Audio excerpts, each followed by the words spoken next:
Welcome to an enlightening journey. This educational content offers challenging insights. Approach with an open mind. The link for the study guide can be found in the description. Subscribe to join the exploration. Let's dive in without wasting time. Ownership mindset. Empowering teams for success. Introduction. In this study, we argue that when team members believe more strongly in the idea of collective ownership, they act differently than when they believe less strongly. To fully leverage the benefits of ownership, team members must believe in and act consistently with the idea of collective ownership. However, acting in this way is difficult and unnatural. Consequently, individuals and teams rarely act in complete alignment with this perspective. When facing the challenges associated with working in a teamwork environment, it is important to align the mindset of participants with the desirable dimensions of the teamwork strategies. A critical concern, then, when fielding a team, is understanding the collective mindset of the team members involved and constructing strategies to bring this collective mindset more in line with expectations of effective teamwork. In general, a mindset is an attitude, disposition, or mood. However, in the case of the behaviors and attitudes associated with teaming and teamwork, it can be defined as a set of shared beliefs, assumptions, and values that guide the thinking and actions of team members. An ownership mindset is an overarching orientation towards system-level thinking and behavior that emphasizes the shared ownership of problems and solutions and a willingness to offer and accept help despite differences in roles and responsibilities. While much is known about social cognitive processes at the level of individual team members, relatively little is explicitly known about the role group mindset plays in shaping the behavior of teams and team members. As businesses find themselves operating in an increasingly complex and uncertain environment, organizations must find ways to adapt and change. Individuals and teams within organizations achieve success based on existing patterns of behavior. However, as organizations strive to exploit new opportunities, they often find that these patterns of behavior can act as barriers to the very success they are pursuing. One of the most important collective behaviors that organizations can embrace to remove these barriers to success is an ownership mindset. Meister also proclaimed that in the ownership society, free riders are owners, not employees. The employee has the right to expect a job with security, a living wage, and a definite career. The owner in the competitive and entrepreneurial society must have the freedom and the skills to create his own security, establish his own standard of living, and specialize in his own unique career. This concept of ownership mindset was further developed by Conley and Ruch to gain superior performance and productivity from employees. Charles Carr has built the theory around ownership mindset as having two elements: a sense of ownership and an employee's commitment to perform in the absence of direct supervision. Ownership in employment entails a psychological commitment. Ownership lays the foundation for a workplace where employees are invested in the company's success. Ownership mindset implies that people may be persuaded to make more complete contributions to the common cause if they perceive the cause as their own. The concept of the ownership mindset has been around as long as the organization. However, the ownership mindset only became prominent in the middle of the 20th century. It dates back to Harvard University, where Ted Nystrom proclaimed, "Give me a man who owns his job." An empirical study of ownership mindset was conducted by Tustin, 1981, where ownership mindset was deduced as a set of attitudes and values held by the employees at all levels of an organization, which can result in an increase in productive performance. Chapter 1. Benefits of an ownership mindset. Operations and IT teams typically are the most conservative groups within companies. If something is working at an acceptable level of performance, there aren't usually resources allocated to replace it, as convincing an entire business this needs to happen can be challenging. Sometimes these teams are incorrectly seen as the bottleneck or inhibitor to the company's success. Pursuing automation, integration, and cohesiveness allows business units to operate with higher performance. Moreover, the promulgation of an ownership mindset can reduce the resolution time for incidents and loss of services. Staff should use this mindset with their understanding of the business to make the best decisions and use the freedom to work responsibly in their position.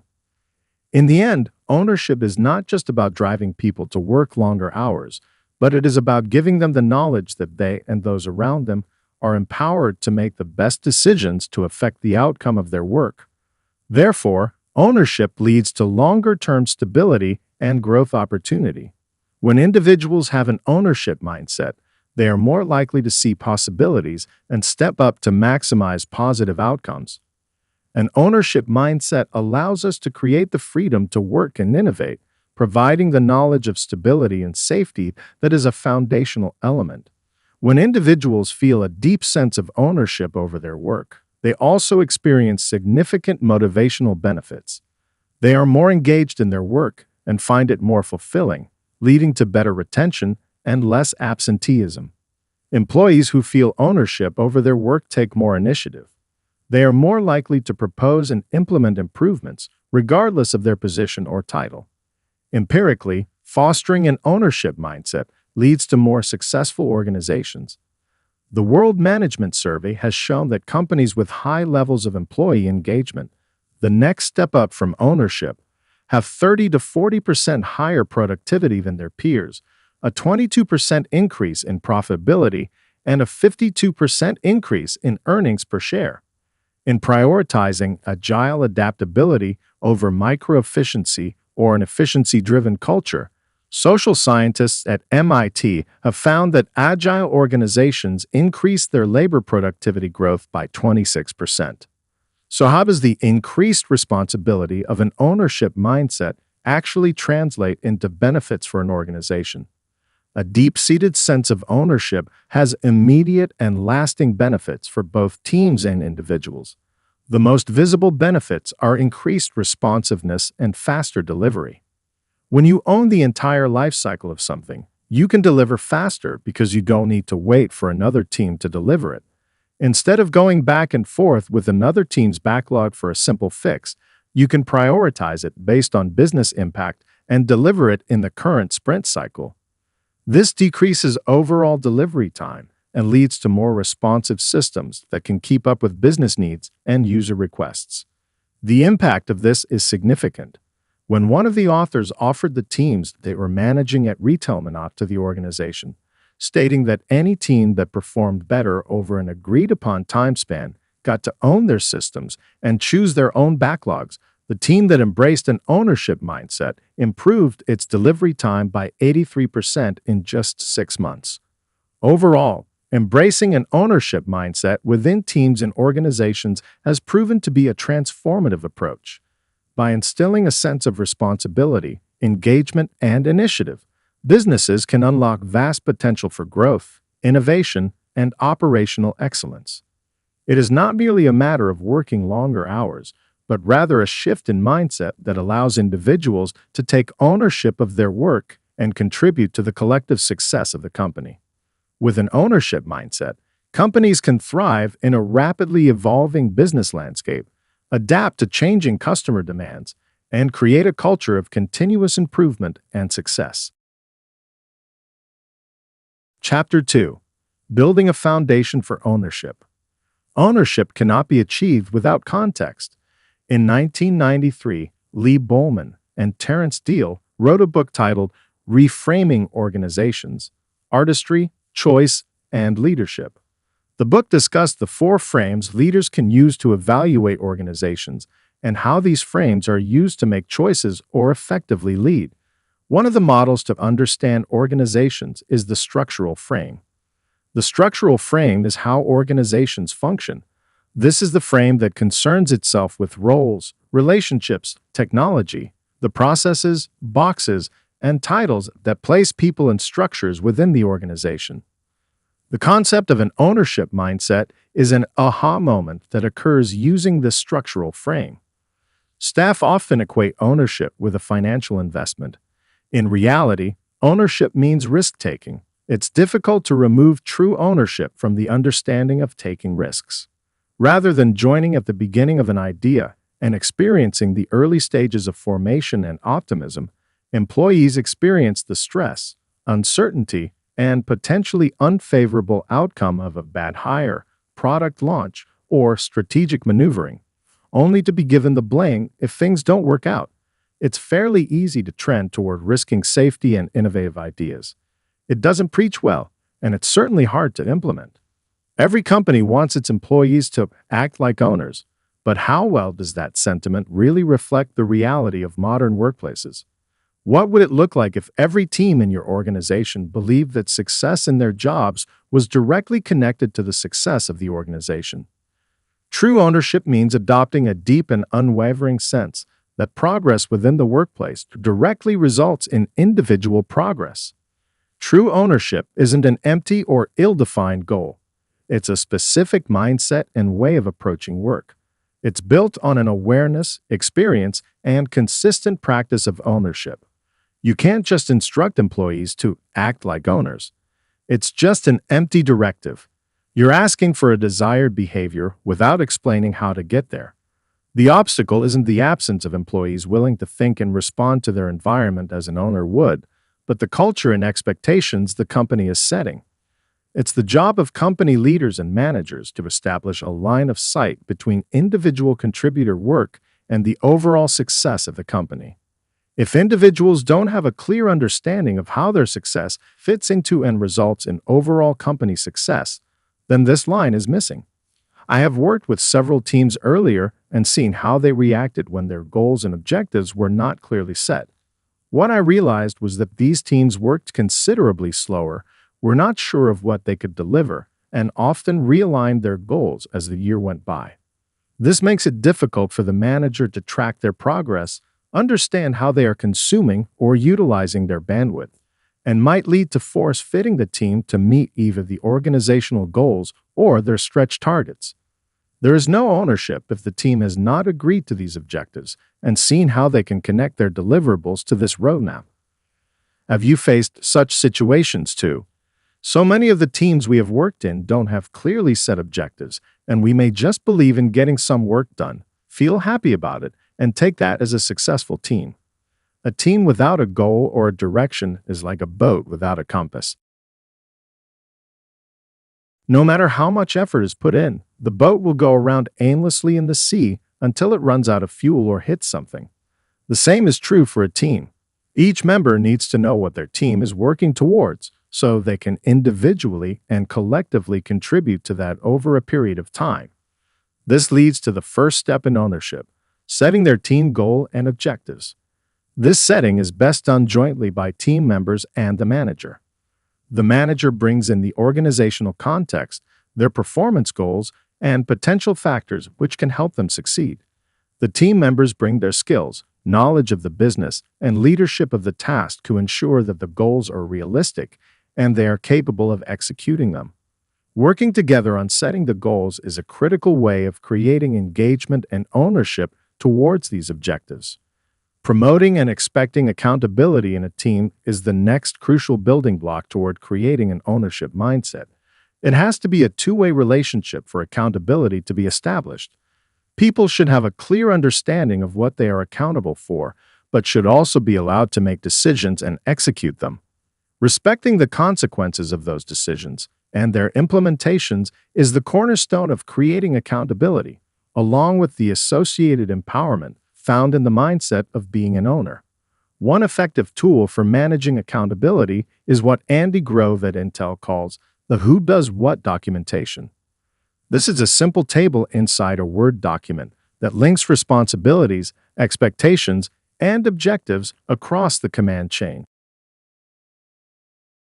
These documents allow people to get an exact view of where different responsibilities are without creating confusion. Each manager creates their own from the templates shared as to what aspects of objectives he delegates and regularly monitors the delegation status. Cultivating a culture of ownership is the number one driver to delivering on the transformational promise of organizational alignment. There are three components of this. 1. Leading with ownership. People naturally follow the person who writes the check. Who doesn't want to feel empowered via the freedom of no limitations on budget when it comes to achieving a desired outcome? But this isn't about simply providing more money for people to spend. It's about demystifying money by making them partners in how funds are spent. This type of ownership speaks to the willingness to make the most transparent peer decision about how funds are being used. And while this transparency doesn't always lead to unanimous agreement, my experience leading with ownership is that there is principal alignment. And in the gaps, candid conversation drives us to our best mutual decision. 2. Creating the right environment. This is a simple reminder that acceleration comes when people can voice opinions without fear of reprisal and can preserve their own pride while producing an outcome, irrespective of what it took to get there. The right environment is one where individuals own their ideas, but are willing to compromise in the best interest of the team, organizational alignment. Go back to the last big decision your team had to make. Think about the discussion. Each member likely had a view. Some of those views were incompatible with the plan of action, yet when the decision was ultimately made, you found that every person on the team was on side the agreed action plan. That's when ideas reached a full alignment, a moment when everyone was able to own the decision and implicitly the desired outcome. Embracing this type of environment is the very embodiment of ownership. A critical aspect of owning ideas is having people who don't wait to be told what to do. 3. Hiring for ownership. A high-performance culture requires a team of people that wake up every morning, counting the number of days until a project's ultimate completion. It's tough to do anything else when I don't think about owning my ideas. Hiring for ownership is focused on bringing in mission-oriented individuals who get most gratified when they are pushing hardest at the team's efforts. They function best when they have a measure of autonomy over the project, and whilst it may take a very different gearing to management, where most might think technical leadership is the answer to everything, they quickly aim to be guiding culture in their immediate area. And although you might think it's expensive to bring these kinds of folks into your teams, remember that owners do not need the largest annual bonuses. They are committed team members who will sacrifice the ultimate end prize for personal gain. Concentrate on attracting young minds. To move at today's rapid pace, every organization needs young minds. They have limitless wild ideas and are quick to zoom away into the details, envision a world without the restrictions of limitations, and so think out of the box while questioning existing processes of backwardness.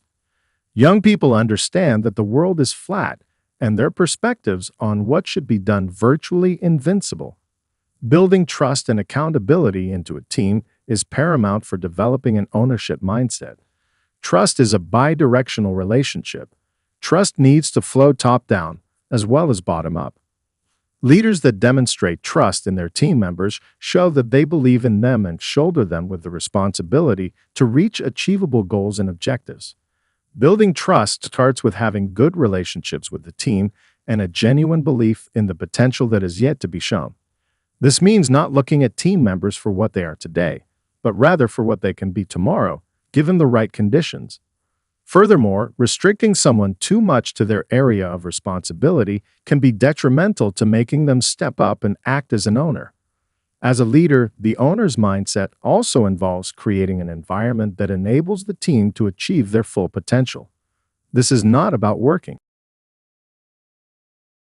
Chapter 3. Developing ownership skills. Project owners serve as the focal point for coordinating all project activities. They identify the problems that the team will address, socialize the challenges with the team, brainstorm a solution, model the solution, present it to the entire team, and, if validated, oversee the prototyping of the item. Owners also interact with engineering and other vital functions to develop the item for manufacturing or service. This process involves addressing market conditions, design, customers' needs and satisfaction, as well as development and production requirements among many tasks the project owner is responsible for. While these responsibilities are all-encompassing, the project owner also needs to be available for collaboration or problem-solving, which equals an almost impossible role for one individual. In order to effectively cultivate an ownership mindset in employees, organizational leaders need to understand the unique set of skills involved in ownership. An individual's sense of empowerment depends on developing cognitive ability, which enables the learner to think in terms of ownership, exercise critical judgment necessary for skilled performance, function as a team member without constant guidance, and develop enthusiasm for technically creative design. These skills are present in varying degrees within all individuals and can be developed. By identifying the cognitive and cognitive elements in project ownership, leaders can establish a foundation for treating project ownership as a learnable skill. Without ownership, none of the following abilities to think differently would be possible. In this research, unobtrusive means natural and spontaneous communication that needs less time and profoundly affects project work-related indicators. Author-based interviews show that important software managers have above-average performance indices, while the other indicators, peculiar perceptions of communication and timelines, entirely depend on the managing framework that was established. Key to this composition, while tangible markers such as logs of communication, postings, could offer real-time assessment criteria, explicit management practices can demand more stringent examination to delineate their underlying implications in team performance.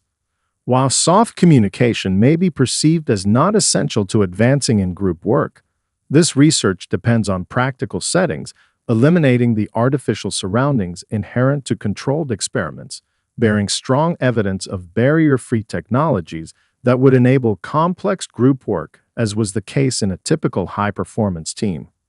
Fostering a sense of trust and collaboration necessitates two-way, respectful communication between managers and their teams to excite team members about work and help differentiate among those who fall outside this traditional work model. Considering that remote team members face potential conflicts such as isolation and guilt that are invisible to the team, inability to relax from the job without an appropriate transition, and that team members still care about how they are perceived at their work through tangible indicators like social interaction with managers and career growth opportunities. It works. Friction communication and perfect technology that may add to their agility. This prevents these stereotypes while also affirming the untangling role of real-time communication in high-performance teams. People under the guidance, mentorship, or employment of others. Being a follower is inherently and unfairly labeled as a negative in many ways. Do not feel empowered to lead, solve problems, or make decisions. That's a dangerous self-perpetuating pattern. As a leader, how do you expect a subordinate, colleague, spouse, child, or student to suddenly develop the skills necessary to effectively take command over an important situation and creatively and confidently solve a significant problem or make a substantial decision if they have never had the lead role in past situations to navigate and grow with? Regardless of how much leadership coaching you receive through a quick pep talk after asking your boss about an issue, or even leadership training, overcoming a lifetime of being made to feel as though you lack the qualifications doesn't just fit like a second skin, regardless of how motivational the meeting or how in favor of leadership training everyone seems to be. In many organizations, especially highly regulated ones or public companies, employees often take the easy route, bring issues to leaders, and then wait for dice to stop rolling. People do this for a few reasons. First, if the problem gets resolved by someone else, God bless you and all the saints in the 9 heavens. You definitely don't lose your head over it. Second, people won't get fired when they bring an issue up to their boss for help, but they absolutely can when they undertake the same problem-solving action on their own and make even the slightest mistake in the process. The core reason for this is that the person doing the solving must be the right kind of problem solver. They need to be a leader. Typically, people are more than happy to vouch for leadership and its value in discussions, but that doesn't do enough. Not only must organizations and individuals within an organization be adaptive and anticipative, but also must be resilient in coping with the admixture of volatility, uncertainty, complexity, and ambiguity the environment presents us. Resilience is the ability to recover from problems, to reconfigure and find new ways of doing things. As an organizational property, the resilience of the firm is the sum of the resilience of the individuals within it, a result of their actions and abilities to adapt, build, and renew. Organizations are then not only expected to be able to survive threats of various kinds, in parallel, they should also engage in proactive processes of self-renewal, aimed at continuous improvement that moves them forward. In a fast-changing, dynamic environment characterized by high levels of uncertainty, adaptability, and resilience emerge as two of the key resources that can prescribe the behavior of organizations. The need to be adaptable to thrive in an environment that is fast-changing seems self-evident. The organization has to be proactive and able to act quickly to take advantage of fleeting opportunities. Organizations that are adaptive are nimble and responsive to environmental changes. They have non-rigid structures, which are sensitive to changes in the environment, therefore making it easier for them to change course quickly when the environment demands it. Thus, having an adaptive organizational structure has become an inherent need, the absence of which can lead to the failure of the organizations in the VUCA landscape. It is also critical to point out that being proactive and taking initiative are not interchangeable. Where being proactive is a principle, taking initiative is an action. When someone takes initiative, that action is rooted in the team operating collectively, proactive. But there is another level of subtle distinction in what taking initiative means. While it is not lost on the person who takes the initiative that there is a lot of person's energy and genius that is applied to solving the problem, the initiative also logically comes from the space where the person no longer think of an I, but rather for a we, and not for them. That happens only when either that person is an emotional part of another team or the person feels an emotional ownership within that team. Quite a few teams I have come across do not take initiative, and they are often reactive in their day-to-day work. I found that more often teams in the services role tend to be more proactive than those in product development teams. In product development, though, unless there is rigorous and open conversations within the team about what can be done which may drive individual initiative, most teams do not move beyond what is being asked of them. A few teams espouse to notions of self-selection, distributed teams, holacracy, etc., believing that such concepts will drive higher engagement, but nothing could be further from the evidence that they truly make a difference. Empowerment of the team is all in the framing in each situation, in the belief system, in everyday actions, in interactions, and how the environment is created. There are ground-level activities in each interaction and in the everyday work life that can enable a nudge in the right directions of empowerment versus none. Empowering teams through proactive communication and fostering an environment where individuals feel a sense of emotional ownership is crucial for promoting initiative and driving successful outcomes in both service-oriented and product development teams in various organizational settings. Chapter 4: Overcoming Challenges to Ownership. This research paper largely discussed a single department in a single organization. It struggles to be widely applicable. However, this experience demonstrates meaningful benefits are possible with movement towards a mastery environment and a mentorship-based frame. As the team operated in a CI-deprived environment, the move to CI made it an important factor in the transition to a more empowering learning culture. Despite an initial uncomfortable cycle, teams became comfortable identifying opportunities and taking initiative. Fostering a continuous improvement culture has the ability to promote empowerment and help the elimination of waste.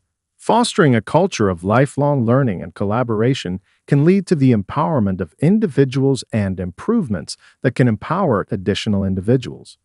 According to Michael Weiss, the 21st century teen faces several significant challenges: the lack of perceptible results, oversensitivity, blame, Gemba avoidance, and process barriers. Lack of perceptible results is difficult to overcome in a training organization, as training is not part of the standard process. By deploying learning objective-based evaluation and becoming more process-focused, the former three struggles can be addressed and overcome. Oversensitivity can be addressed by modeling open and respectful feedback from mentors to individuals. Blame is a toxic cultural artifact that is difficult to overcome. Troubleshooting should be championed as a blame-free activity. At the Gembuck, it is important to recognize that it is okay to not have solutions, and it is not helpful to give any advice. Among the organizations, there are 14 barriers that create the gap in mindset between employees closely involved in success and failure.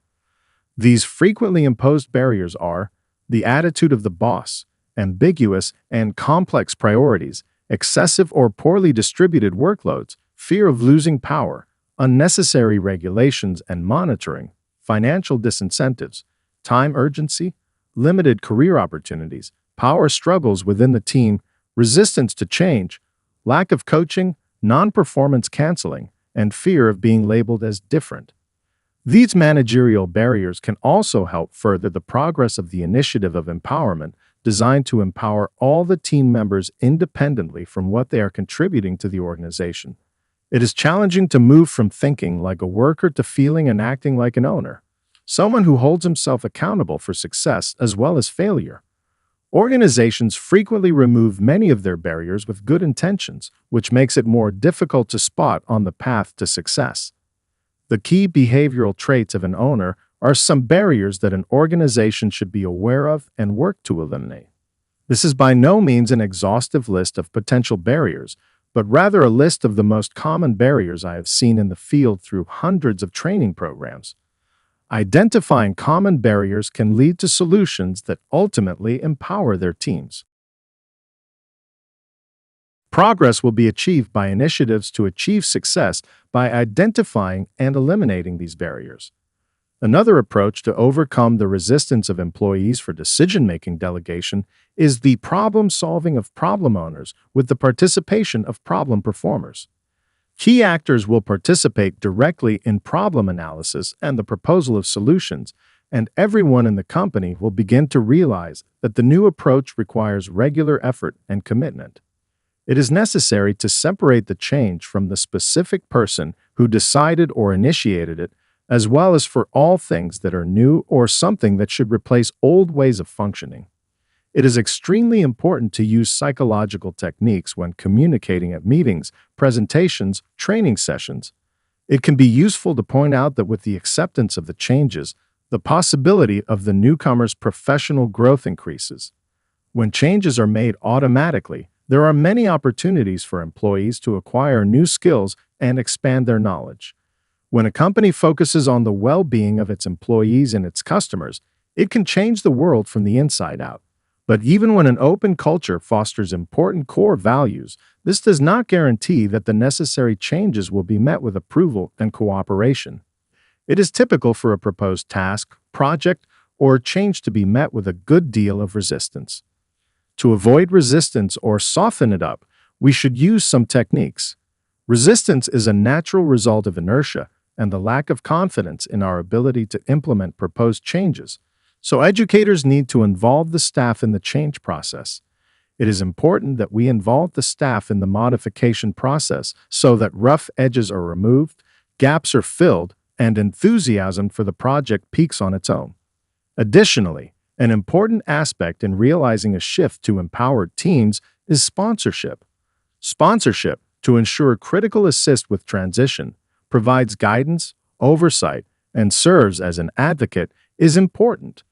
Not all leadership and roles are compatible. We have resources who may want such a fundamental organizational shift, yet have an unclear understanding of how to adjust or adapt. These transformational changes are also likely to experience pushback.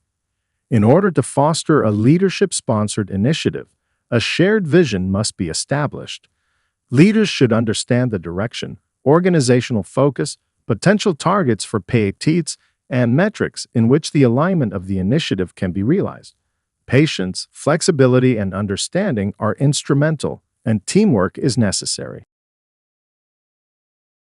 Those sensitive leaders can either undergo their own transformation or a stroke of true luck will send them where they are better aligned. Alternate focus about a future state is evident with current mission and organizational shifts. Resources are not immediately given to the future state, yet movement of resources is necessary in order to create and achieve this future state. Missions may begin realignment or organizational changes to enable such future shifts, but shouldn't take a short-sighted approach where immediate return on investment is expected. A long-term direction needs to remain in sight with targets and milestones for the PAT to measure and adjust as customer focus is achieved.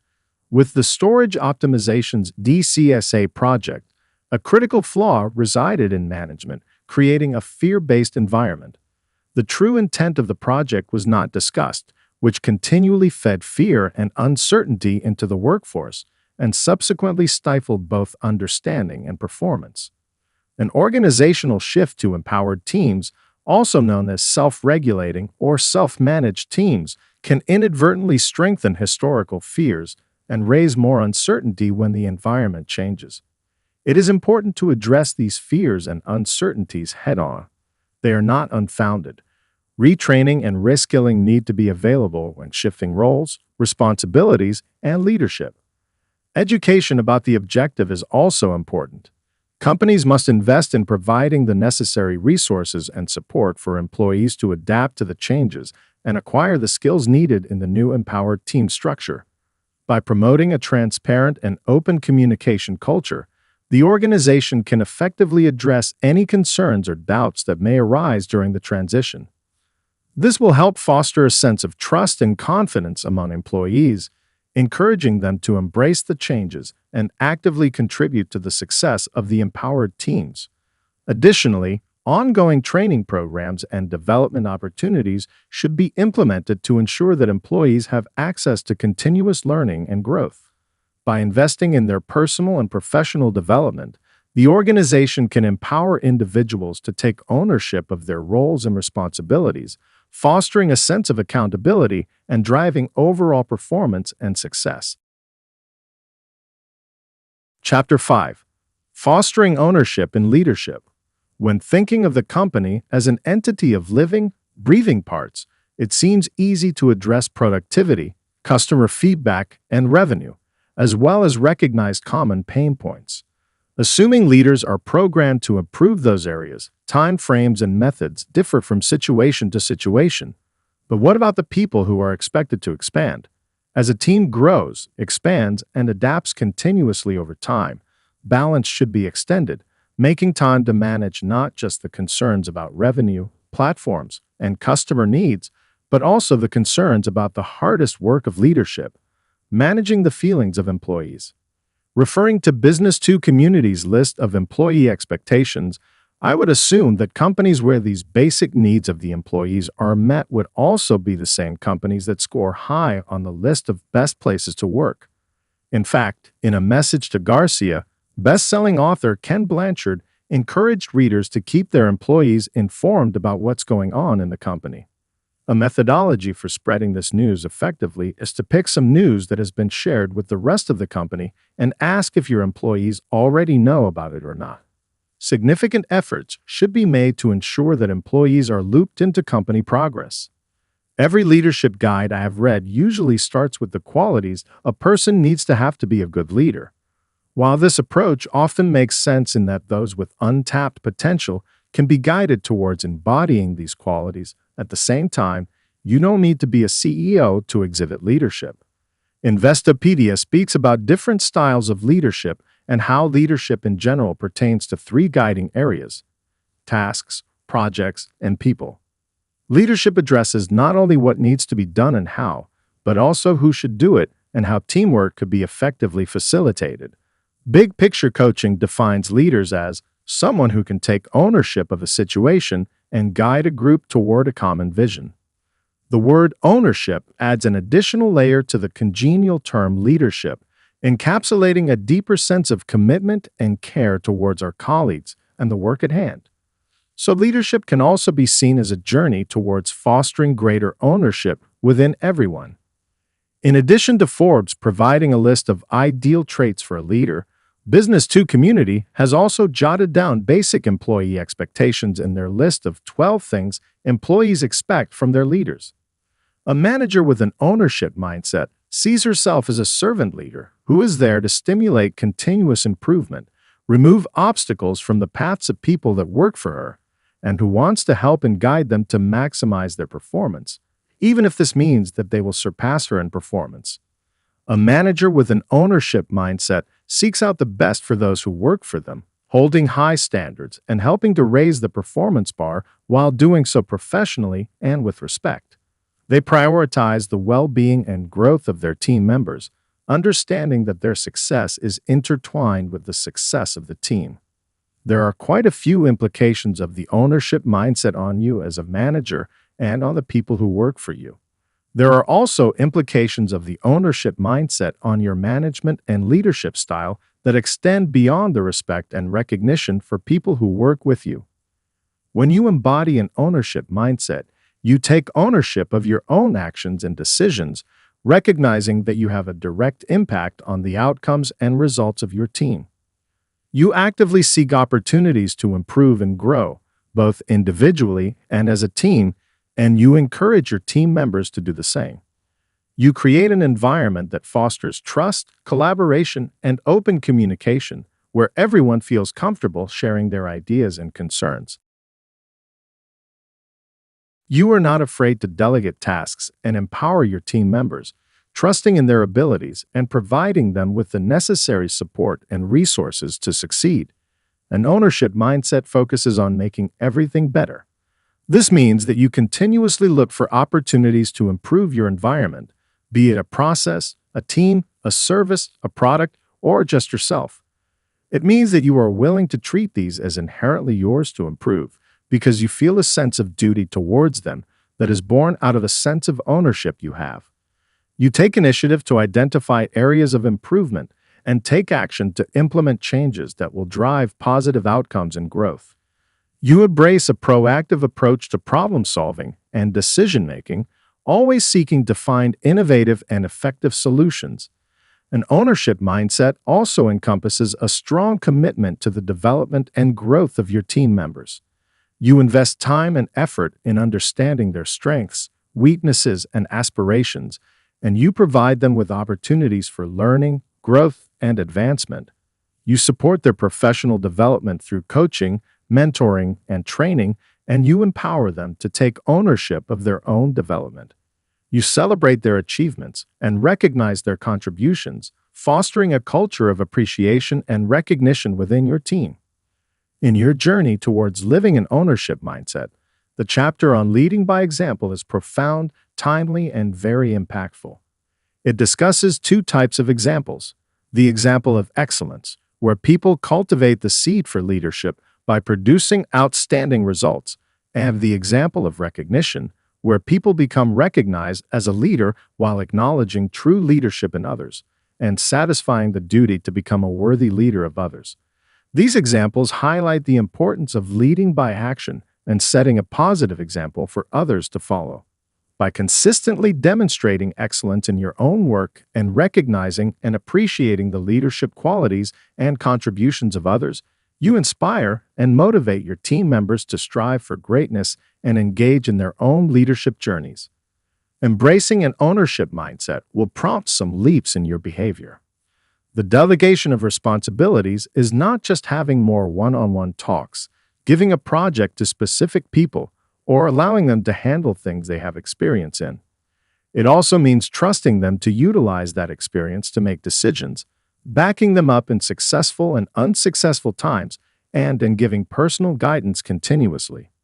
When delegation occurs, your new role will feel different. Somebody may not show as much initiative as you expect, or things may go completely not as planned. The question is, however, did I trust enough? Rather than, how could I predict it? Always remember, good failures are fantastic. They reflect how far the responsibility has been passed on. Instead of striving to have an answer to all issues, your highest contribution will come from seeing the value in relation to what your team owns. Build the confidence to trust their abilities, paving them the road to accountability. Leaders often find it difficult to delegate effectively. This is due to a number of reasons, generally centering on a lack of trust and a fear of failure. However, delegation is a crucial skill for effective leadership. It allows leaders to leverage the strengths and expertise of their team members, foster their growth and development, and focus on higher-level strategic tasks. To delegate effectively, it is important to establish clear expectations, provide the necessary resources and support, and communicate openly and actively with your team members. It is also important to trust in their abilities and allow them to take ownership of their assigned tasks and projects. Examine your own hesitancy to delegate responsibility for an area or project. In meetings with your teams, do you speak to your people or with them, not only giving updates but asking for their feedback as well? This can be a subtle sign of your opinion about the team. How much time do you take to sit with the team to explain in detail what is asked of them? If you are not explaining it clearly, they cannot succeed, and you have already set them up for failure. When you delegate, do you really let go and check in only when it's truly necessary, or do you constantly check in to make sure things are going okay? If so, you are showing a lack of trust. It is important to understand that delegation is not about taking hands off, but about taking hands off at the right moment. That moment must come from within the team, not from the leader. Consider these attitudes when you start to first feel the impulse to delegate, and make a habit of being fair to both your team as well as to yourself. Another important element for effective feedback is to be specific. The assessment of the delivery must be as exact, clear, and precise as possible. The assessment cannot be generic, otherwise that feedback does not help or evolves, exposing oneself to a generic and superficial judgment in future episodes. Provide specific examples, observations, and suggestions for improvement. This will enable the individual to understand exactly what needs to be addressed and how they can make meaningful changes. A feedback shared without the necessary contextualization, based only on the leader's perspective, conjunctural, personal, professional, or from another team, will be interpreted as an attempt to destroy the individual's self-esteem. Context is important in providing feedback. It is essential to consider the circumstances, challenges, and constraints that the individual may have faced in performing their tasks. By understanding the context, you can provide more constructive and empathetic feedback that takes into account the bigger picture. Feedback needs to be done in time to be fully effective. 1 week or 1 month after the fact, what is left is anecdotal and irrelevant. Timeliness is crucial in delivering feedback. It allows the individual to reflect on their actions and make necessary improvements in a timely manner. Additionally, timely feedback helps to reinforce positive behaviors and correct any issues before they become ingrained or cause further problems. However, that doesn't exclude the importance of criticism, which must be made publicly. When the leader allows the episode to be known and explains the reason for criticizing the work, the impact on the audience is extremely beneficial. Publicly acknowledging and addressing areas for improvement not only helps the individual receiving the feedback, but it also sets a precedent for others to learn and grow from their mistakes. It fosters an environment of transparency and continuous improvement. Feedback is a reaction or critique of an organizational practice that should contribute to the individual's improvement or reinforce a desirable behavior. It should be used to correct errors and help the individuals to get back on track.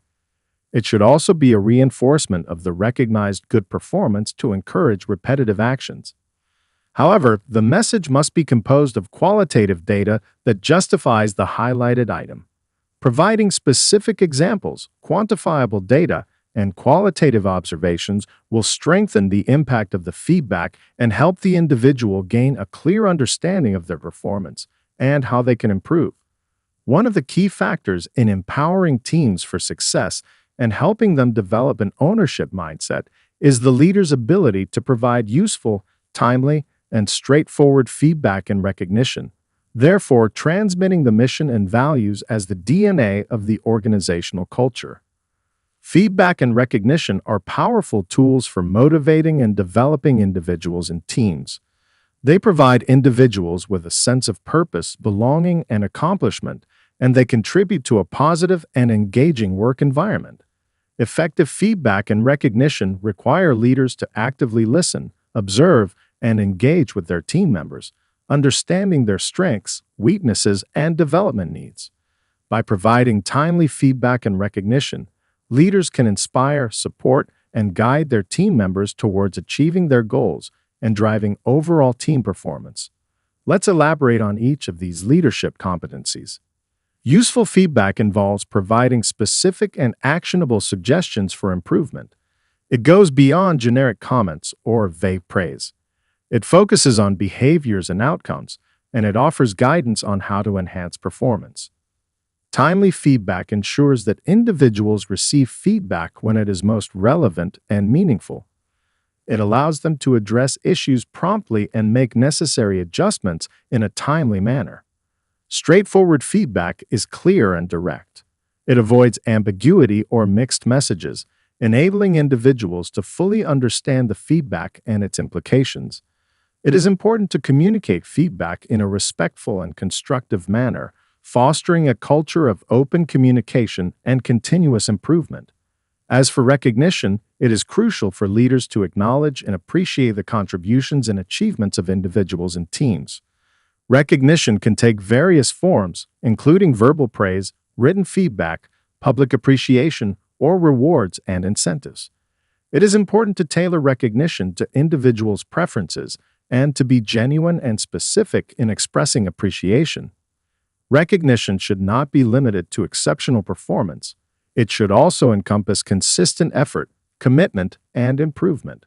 By recognizing and valuing the efforts of individuals and teams, leaders can foster a sense of pride, motivation, and engagement, contributing to a positive and high-performing work culture. In conclusion, developing an ownership mindset as a leader is pivotal. Chapter 6: Sustaining an ownership mindset. GDP will need ample time and substantial resources to nurture and cultivate it effectively, which can only be achieved through the dedicated efforts of committed teams. Just like caring for a plant, maintaining and fostering growth requires consistent nourishment and regular pruning. It is crucial for ownership manifestations to be consistently highlighted, openly discussed, actively acted upon, and meticulously measured to ensure that they are continually rooted and flourishing over time. By establishing this solid foundation, teams can begin delivering results at a faster pace and with higher quality. This impressive display of ownership not only adds weight to its significance, but also has the potential to generate incredible, interconnected results. It creates a cycle of growth that delivers on the promises of growing ownership throughout the entire organization. As leaders witness the benefits of empowering their teams, they become more willing to make larger, more human-centered investments. Through surveying the positive effects of their team's success, leaders gain the confidence to tackle tough problems and eventually see their teams giving back by doing the same for them. Creating an ownership culture is no easy feat, and one of the greatest challenges lies in what to do once it has been successfully instilled. In the following sections, I will share concrete actions that leaders can take to ensure that the flame of ownership continues to burn brightly in their organizations. At its core, the strongest ownership cycles are built on the idea of removing systemic barriers, identifying and innovating around the friction points in how teams work, and consistently measuring the progress made. However, it is important to note that top-down directives alone will not create a sustainable culture of ownership. Simply telling someone that they have ownership or should act with agency does not have an immediate collective impact. To truly make these changes a reality, specific investments must be made to show up and support people wherever they may be in their journey. Any engineering team worth its salt desires to remain vibrant, creative, productive, and jubilant as it gradually tightens the screws on its path to achieving its goals. Whether the team is developing engineered or non-engineered products, algorithms, or systems, Tackling these complex projects often entails a steep learning curve that encompasses various avenues. This includes understanding hardware, software, firmware, computer science, mathematics, especially statistics, algorithms, and sound engineering techniques in order to effectively solve a given problem. The primary goal of an engineer is to provide valuable services or solutions by applying their expertise, transforming abstract concepts into practical realities. Continuous learning and growth should be deeply ingrained in an engineer's DNA. However, bridging the gap related to deep subject expertise presents a challenging problem that requires a comprehensive solution. Engineering teams must ensure that there are enough primary stakeholders to support the continuous and incessant learning needs of individuals, thus nurturing the desired DNA within each engineer. I am primarily a self-taught individual. Over the past 3 decades, extensive reading has played a vital role in gaining valuable insights and perspectives in fields such as AI/ML, management, leadership, security, and more. Additionally, working on solving challenging problems has been instrumental in further developing my depth of knowledge. Through experimentation and finding innovative solutions to complex problems, I have gained practical experience that positions me on the cutting edge of real-time AI/ML-based solutions. Teaching has also proven to be an invaluable method for learning and giving back to society. It is through teaching and solving tough problems that I have acquired a significant amount of depth and analytical skills. The interesting phenomenon of percolation of insights and knowledge has become evident. Expecting team members to possess the same deep skills as an experienced or seasoned researcher may not be practical. Therefore, staff development through continuous learning and growth plays an even more crucial role in achieving success. Collective financial participation and the valuation of company ownership serve as a genuine strategic anchor for both the official share value of a company and as a foundational step towards allocating responsibility through developmental lines. These factors contribute to propelling a company towards the structures that gig players embody, as explained in Part 2. Cloud organizations, remote-controlled but not leaderless. Additionally, we will explore the concept of innovation management, which is not merely a reward system, but rather a resilient strategy that demands both empowered employees and accelerated collaboration. Establishing an ownership culture within a manufacturing setting sets the stage for all other organizational changes. Being consistently present and actively involved in projects as an engaged leader, rather than just a manager, is absolutely essential. Leaders must lead by example, demonstrating the very principles they expect from others. The benefits of an ownership culture are tangible and immediate, resulting in enhanced performance and the development of individuals' potential. As employees begin to realize that they are actively creating new competitive strength, the desire for change grows exponentially. The credibility that managers build through their leadership paves the way for the following incentives during subsequent transformation stages. Motivating employees to adopt an ownership attitude can be done in various ways. Some incentives may offer short-term benefits, while others aim to establish a long-term strategic focus. In addition to illustrating the ownership mindset with real-life stories, we have summarized a few ideas based on various sources, including literature and discussions with management teams who have initiated corporate transformations. It is important to adapt these general incentives to each specific company, as they can be combined and tailored to best suit its unique needs. In our program, our students were scheduled to complete their on-the-job training program, OYTP, in different groups. The experience gained during each group stint was not only a measure of the quality of our training program, but also determined whether the host organization, OY, would be interested in taking on another student from the next OYTP batch. Approximately every 6 to 8 months, a batch of students would have to travel to their assigned host organization to complete their one-year training program.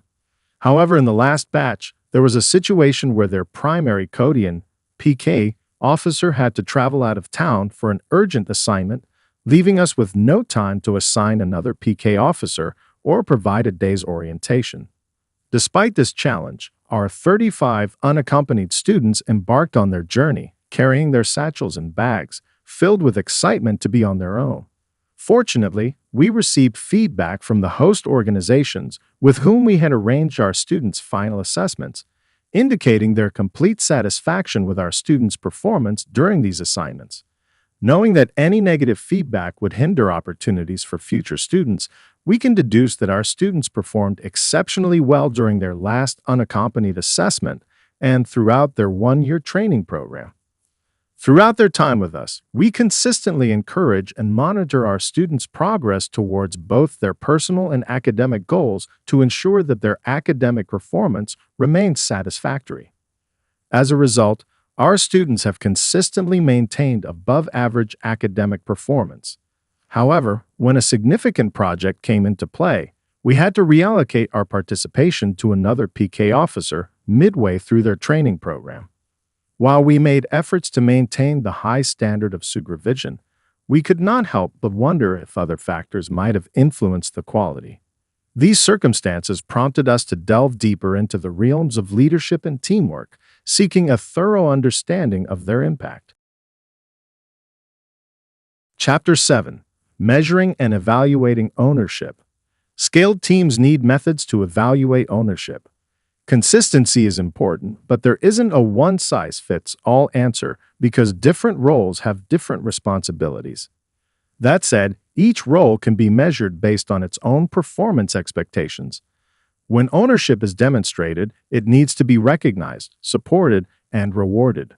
For engineers, or as I call them in one place that I worked, technologists, measuring and evaluating ownership can be difficult given that ownership for managers is likely perceived as full-time oversight. In reality, management oversight should decrease in light of demonstrated engineering ownership. In this described model, a technologist is anything from a software engineer to a director, accepting interns. What's important to bear in mind is that this isn't about evaluating subordinates, but to create an expectation that management needs to work to enable, not manage, this behavior and to make the case for similar treatment within the rest of the reporting chain. It's a translation of company values and goals into review criteria, exercised through classical reviews, and calibrated on a quarterly basis in a one-on-one setting. When people take ownership of what they're working on, they do it for one reason.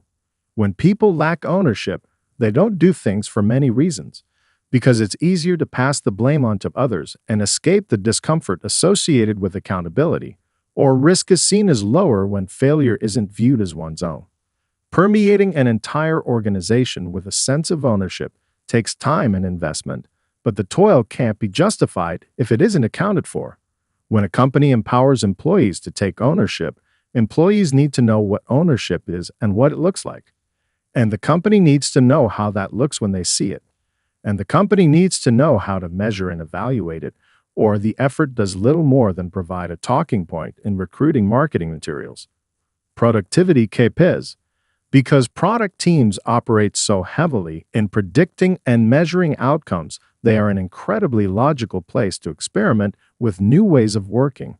In this way, they are often a place to derive leading indicators of productivity, such as measure of team health, effectiveness of different customer-facing handoffs, adherence to stated experiment format, are the assumptions, goals, and success metrics always clearly stated.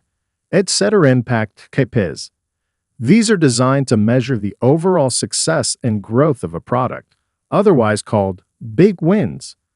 Product teams often look at growth in customer acquisition, growth in revenue, growth in market share, and track more traditional business metrics like change in customer lifetime value.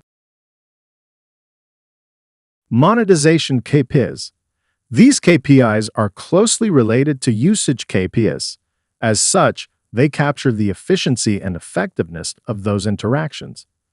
Different types of usage KPIs include conversion rate, how many visitors become customers, churn rate, how quickly customers leave, average revenue per user, how much value each customer provides, monthly recurring revenue, etc. such KPIs. These KPIs track how much, how efficiently, and how effectively people use a product.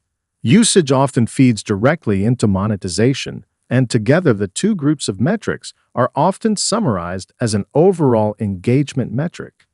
Different types of metrics commonly used as usage KPIs include DAU/MAU, daily active users as a percentage of monthly active users, session time, active users, and Net Promoter Score, how many of a product's customers would recommend the product to someone else.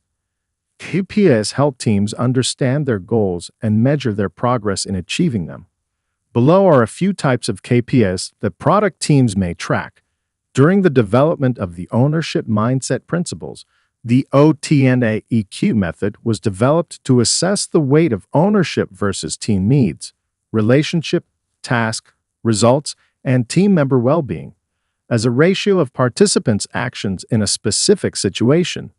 Briefly, students, managers, or students dealing with the task receive a set of dilemma scenarios describing manager or team member relevant decisions in a service business environment. As of August 15, 15 scenarios were developed and were evaluated by 173 graduate students. The OTNA-EQ ratios were then used as an input for a cluster analysis to group student profiles. Several tools and assessment methods were developed to help organizations in pursuing a more service-oriented approach and supportive climate. In this section, we argue that the principles, right from the first section, and given assessment methods may be improved by considering the mindset principles specified in the first principle group. The development includes the development of tools for individual assessment and practical workshops. It is important to underline that the presented methods just serve as a foundation to examine the appropriate mindset, not to unveil particular weaknesses or outstanding properties of an individual. Rather than a fixed hierarchy which grinds bone and flesh into organizational flow, as our nearly 200-year-old organizations continue to become more ants, we are creating something more robust, something which is more volatile inside the value that it creates, which strives to be empowered to act on an open-ended set of in-level outcomes. The pace of change today has the quality of a 14th century plague. The in-level outcomes that level 5 type teams are more easily chartered for describe a more competitive business landscape. That is more change with expanding options for cooperation and survival. While the opportunity is still a land grab, next and last year's land will not be enough, and so building and harvesting communities becomes even more challenging to accomplish, and it's less likely to be well constrained. Success is defined by our response, how quickly we adapt. At these levels of change, direct functions and key L1s up to senior leadership need to be less about executing towards L1 level outcomes and more about quickly and effectively helping charters and actions adjust. When organizations move through the leveling framework, they become more effective at creating outcomes. This may mean both the outcomes the teams were originally selected to drive, as well as level and outcomes which are both dependent on and transcend the outcomes that individual teams are driving. Leveling, in a nutshell, helps organizations develop the ability to execute through team structure. Framing this transition this way aligns the fundamental work to increase effectiveness and in establishing an organizational transformation capability. With an Everest view of the transition, one can easily map specific actions, goals, and breakpoints to the primary purpose of the organization: accomplishing business outcomes and adaptations. This is not the end state of an evolutionary process, but the realization of an ability to change, increase business priority focus, and directly impact customer experience exponentially by adding complexity to the context subtlety amplified by the fact that as companies mutate and then manage meta-organizations, this efficiency growth stems from the adjustment loop heuristic we know as evolutionary teaming. Chapter 8. Case Studies. Successful Implementation of an Ownership Mindset. The Royal Palms Resort and Spa is a luxurious property destination located in the beautiful city of Phoenix, Arizona. This exceptional resort stands out among other extravagant destinations due to its unwavering commitment to guest satisfaction right from the very first point of contact. The ultimate goal of the resort is to offer its guests a genuine home away from home experience. Through my extensive years of consulting and conducting business continuity lectures with the remarkable leadership team, I uncovered that the foundation of the hotel's exceptional service started with its extraordinary general manager, Alex Kim, and his profound philosophy on guest service. The philosophy of the Royal Palms Resort and Spa is remarkably simple yet incredibly powerful.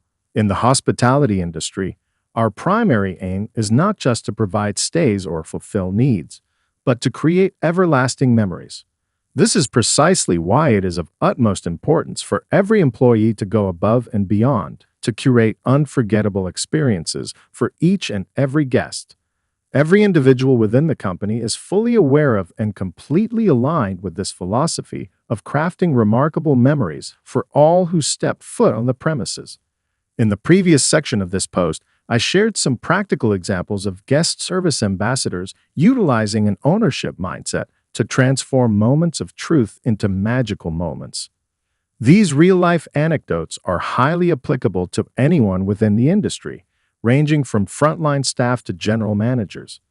However, it is always beneficial to examine specific teams and their operational touchpoints to gain a more tactical understanding of how the ownership mindset can be implemented effectively.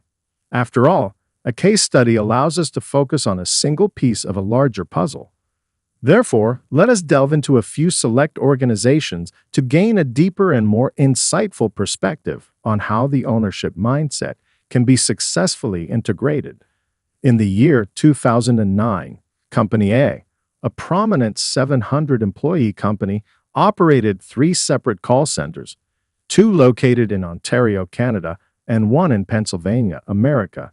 They received approximately 130,000 calls from Canadians and 120,000 calls from Americans seeking support in 2008 alone.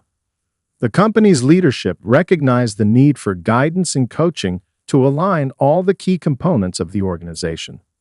The major challenge they faced was how to synchronize technology, processes, and employee engagement with a new business strategy. This strategy primarily involved transitioning to a quality measurement system, empowering employees, and implementing recognition programs. This transformation was crucial to achieving company A's strategic intent of withstanding the threat posed by the 2008 financial crisis and adapting to Microsoft's release of Windows 7, which resulted in a reduced need for support. Empowerment was also deemed essential for their future plans to transition to managed services. With our assistance in aligning their operations, Company A successfully eliminated processes that lacked alignment with the new strategy, favoring the agility and empowerment required for their future endeavors. The following narrative sheds light on the inspiring journey of a 700-employee company as it transforms from a call center-based organization to an empowerment-driven entity, all through the adoption of a mindfulness approach to strategy, culture, process, and technology. This account vividly illustrates how the combination of these 4 elements has a profound impact on customers, employee engagement, and employee empowerment, shifting from mindless execution of standard procedures to fostering a sense of ownership among employees. For the purpose of confidentiality, this company will be referred to as Company A throughout the narrative. Despite the tremendous success of Samiaji.com, which stands as a testament to the power of Indonesian digital ventures in creating leaders across various industries through innovative business models, there remains a scarcity of extensive studies on this subject, particularly within the Indonesian context. This study bridges the gap by contributing to the existing body of research on business models in the digital era. Furthermore, identifying specific business model patterns within a certain industry, especially when driven by digital technology, provides valuable insights into the scientific operations of implementing innovation in a digital business. In the digital era, Samyaji.com faces the need for rapid adaptation and expanding its operations on a broader scale. The SWOT analysis focuses on the company's capabilities in utilizing digital technology, which is reflected in its strategic initiatives towards achieving digital transformation across all aspects of its operations. Now, let us embark on the extraordinary success story of Samyaji.com, which serves as a prime example of strategic positioning and a robust business model throughout its transformative journey in the face of digital disruption. The new CEO has displayed remarkable leadership by swiftly addressing challenges and decisively steering the company towards digital transformation.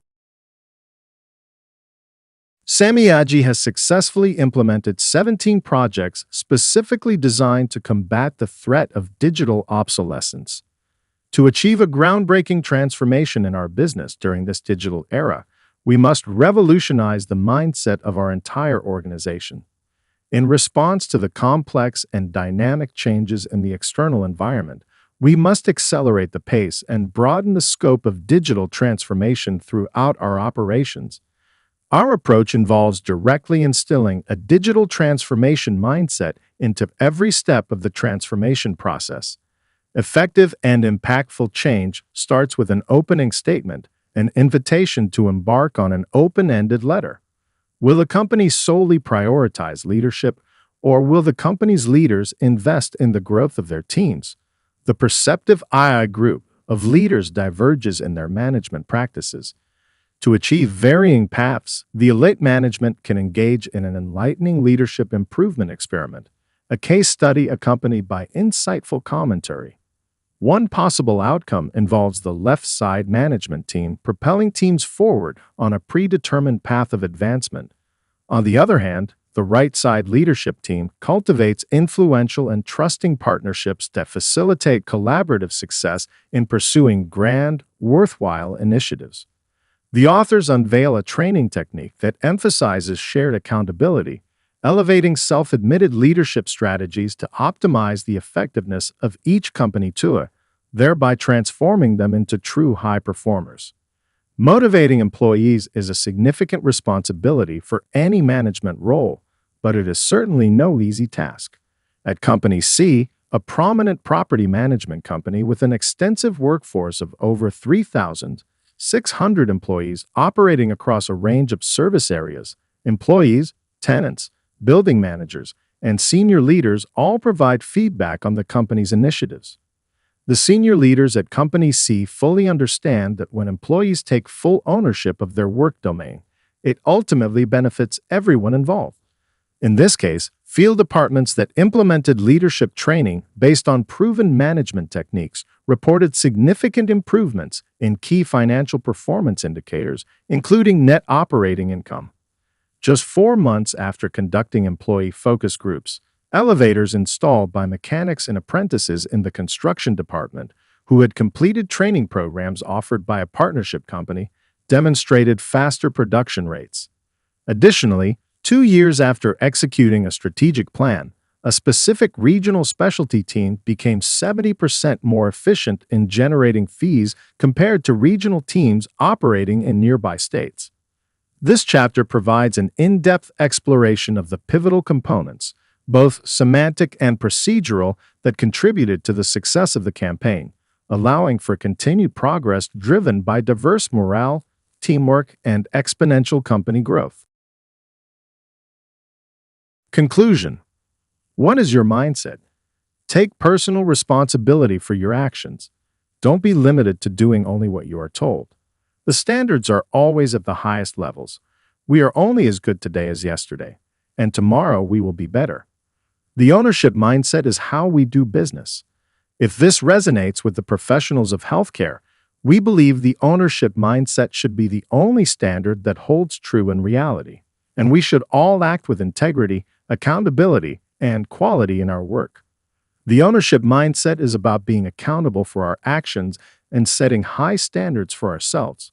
The ownership mindset empowers each one of us to take initiative and be responsible for results. Generally, we see human behaviors not pushing up our standards, but matching the acceptable low standards that exist around us. Even for those who are naturally driven, it is important for them to be in a culture that doesn't set too low standards. Otherwise, it starts to erode an individual's ambition. Healthcare professionals are highly skilled and talented individuals, and they are driven to deliver high standards of care to their patients. By setting and measuring successful outcomes for our high standards, we are able to set the performance culture at the highest levels. A good part of what we consider when designing performance measures and management systems is addressed using the concept of fit. A good measure is both sufficient, a measure with the necessary accuracy, and cost-effective. A balanced system increases internal interactions to understand and achieve the organizational purpose. Unfortunately, a myopic focus on the bottom line can cause this understanding to decrease and our measurement of the bottom line to be more and more inaccurate. Leading and lagging measures typically look in opposite directions. This is the source of both using multiple measures and the importance to ensure that they are all communicating vectors. It is also the cause for deviations from fiscal targets, even in organizations with great management. To close this chapter, please allow me to remind you of and provide a quick further explanation of the key concepts we examined in this chapter. We first highlighted the timeless issue of what to measure and how to measure it. Particularly relevant it is to measure participation in a capitalistic society. This is a bottom-line issue worthy of discussion. We rediscovered that measurement does matter for management, for democracy and society, and we should be concerned when measures are poorly aligned or distorted. We learned that managing knowledge work is tricky, and that this is the majority of work in advanced economies. This complexity of managing knowledge work is expounded further in other courses. What this meant is that every stakeholder needs to understand deeply these operational practical realities as a precondition for making intelligent demands on the system. Just rehashing some of the key findings as we conclude, I'd like to remind you of just a few very simple areas that I emphasized through this entire book. Teams that lead with support, empathy, and a clear sense of shared responsibility achieve joint ownership and the best results for their companies. When everyone takes personal responsibility for their actions, the collective success surpasses individual achievements and fosters a strong sense of ownership. The EFQ, efficiency, focus, quality, program can be used to teach automation, DevOps, and instant take-it-to-the-bank efficiencies and simplicity at the team level. By implementing this program, teams can streamline their processes and ensure consistent high-quality output. Tension systems allows for the perpetual growth of high-fidelity and conscious systems at the pace that your team can comfortably handle. This approach creates an adaptable environment where the team can continuously improve and evolve. The shifted hierarchy model lets every engineer have a visible path of growth and provides a tiered safety net for both technical and personal growth. This model encourages individual development and supports the team's overall success. Walking change can be used to energize close to 8,000 human beings organically. By embracing change and providing a supportive environment, teams can harness their collective power to drive positive transformation. Automation acts as a mirror of honesty between organizational methodologies and the goals of the organization. By automating processes and aligning them with the organization's objectives, transparency and efficiency are enhanced. In this book, we described why ownership is one of the most critical characteristics of any successful program. Our definitions will likely vary by context or audience, but concepts remain the same. An employee or team understands that they have some level of undivided responsibility for some program or result. This concept of ownership is one that we all agree on, and is if not the way that businesses can achieve the outsized success that comes as a result of their people feeling personally accountable. This feeling doesn't always come naturally. Many successful businesses that I have talked to exhibited a culture that empowers and rewards ownership. This sense, rather than individual talents, seems to be the source of their legendary successes, and it gets better. When teams start to exhibit ownership characteristics, generational gains in personnel satisfaction and productivity are common. This book attempts to give specific examples around using specific methodologies, team structures, and supporting architecture to instill. Gains are typically realized within months, and at the far edge of this path of improvement, picture-perfect companies, in the eyes of investors or employees, start to evolve. This isn't theory. This isn't belief. This is just the economics of proud, invested, and acknowledged employees seeing their efforts come to some vision of a collective fruition. This is the power of we. Ownership is the key that unlocks this power, and it is the driving force behind exceptional performance and lasting success. If you found this content enriching and valuable, we would be deeply grateful if you could express your appreciation through liking and subscribing. Your support is incredibly meaningful and enables us to continue creating content that resonates with you. For those who think this is a great gift for yourself or for your loved ones, you can find the link in the description.